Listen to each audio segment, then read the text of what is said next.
आइए आगे बढ़ते हैं, बात करते हैं वाराणसी की। हड़ताल पर 84 घाटों के नाव संचालक गए हैं। नाव संचालकों ने स्थानीय प्रशासन पर उत्पीड़न का आरोप लगाया है। पिछले दिनों गंगा हादसे के बाद प्रशासन ने सख्ती बरती है और आज से नगर निगम अभियान की भी शुरुआत होने वाली है और इसी कार्रवाई से नाराज बताए जा रहे हैं नाव संचालक। इसीलिए आज महापंचायत करेंगे। आज के दिन कार्य बहिष्कार किया है। 84 घाटों पर नाव का संचालन नहीं किया जाएगा, नाव नहीं मिलेगी। लेकिन आगे क्या रणनीति रहेगी, इसके लिए महापंचायत। नाव पे यात्री सवार थे तो उसमें कुछ रस्सियां फंस जाने के कारण जो नाव का लकड़ी टूट गया उसमें नाव में, तो कुछ यात्री जो उसमें डूबने लगे और डूबने के बाद हमारे समाज के लोग वहां जाकर तैनात होकर सभी यात्रियों को सुरक्षित निकाल दिया गया। उसके बाद लगातार प्रशासन हम लोगों के ऊपर दबाव बना रही है कि आपके नाव पर लाइफ जैकेट लाइफ नहीं है और लगातार हम लोग को उत्पीड़न किया जा रहा है।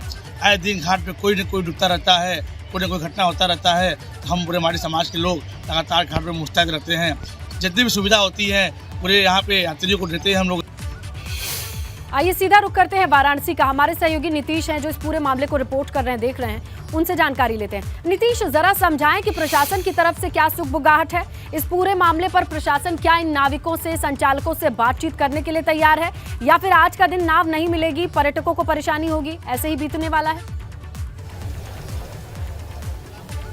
अपनी मांगों को लेकर जो नाविक समाज है वो पूरी तरह से जिद पर अड़ा हुआ है। और स्थिति देखिए, ये नावें जब कभी सुबह होती है तो गंगा की धारा में अटखेलियां करती हुई दिखती थी, लेकिन आज ये शांत पड़ी हुई है और जो नाविक हैं वो यहाँ इन नावों पर बैठे हुए हैं। मीटिंग शुरू हो चुकी है। थोड़ी देर में जब इनके पूरे जो नाविक समाज के लोग यहाँ पहुँच जाएंगे तो इनकी मांगों को पूरी तरह से आगे रखा जाएगा। तो मांगे क्या है ये पहले जान लें। आप लोग हड़ताल पे हैं, आज नगर निगम यहाँ पर अभियान भी चलाने वाला है नाविकों को कहीं ना कहीं। तो मांग क्या है, क्या ये हड़ताल क्यों?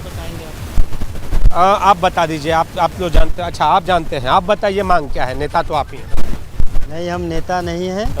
मैं समाज सेवी हूँ। समाज सेवी हैं, तो ये मांग क्यों, नौका बंद क्यों करनी पड़ी?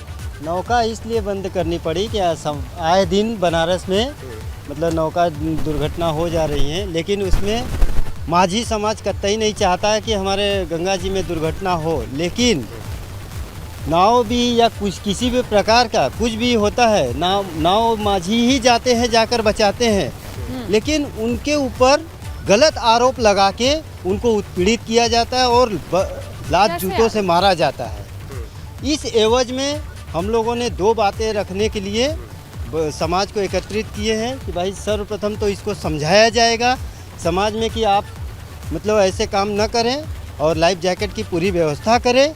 और दूसरी बात, प्रशासन को ये बताना हम लोग चाहते हैं कि भाई आप जो हमारे साथ दुर्व्यवहार करते हैं, कहीं बुलाकर मीटिंग के एवज में उसके ऊपर दबाव डालते हैं, ये ना करें। कहाँ दबाव डाला प्रशासन ने? क्या आरोप है आपका, कहाँ दबाव डाला? आरोप यही है कि हम लोग जब प्रशासन से मीटिंग करने जाते हैं तो एक प्रकार का संवाद होता है, लेकिन वहाँ संवाद नहीं, हम लोग के ऊपर ब्लेम किया जाए, आपके नाव को सीज कर देंगे, आपको मारा जाएगा, आपको ये कर देंगे, वो कर देंगे। ये बातें कहीं से हम लोग को सहनीय नहीं है। तो ये मांगे हैं और इसके साथ कुछ और भी नाविक हैं, उनसे भी जान लेते हैं। तो ये हड़ताल कब तक जारी रहेगी, क्या लग रहा है? अरे मांगे पूरी हो जाएगी तो बंद हो जाएगी। मांगे क्या है? हड़ताल ये नहीं है ना, ये नौका तो आपने बंद कर रखी है पूरी तरह से। माझी समाज जो मैंने है ना, तो अपने लिए रखे हम लोग, ये एकता के लिए अपना कि सभी लोग जुटे। सांकेतिक हड़ताल हम कह सकते हैं, सांकेतिक तौर ये हड़ताल है।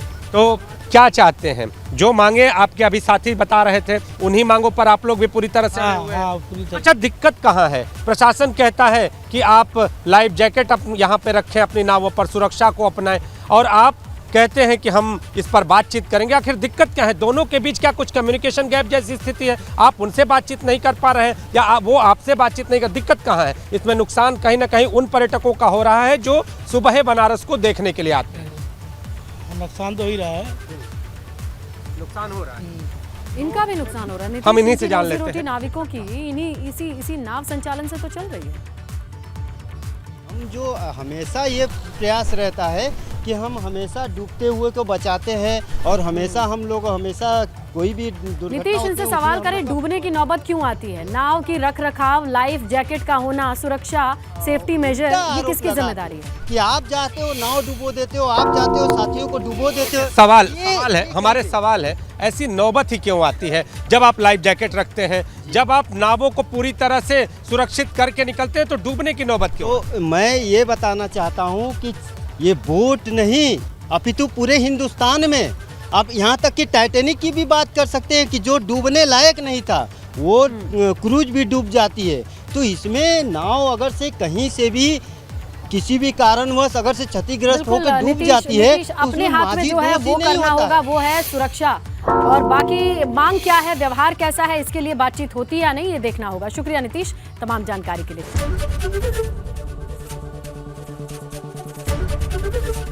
एबीपी गंगा, खबर आपकी, जुबान आपकी।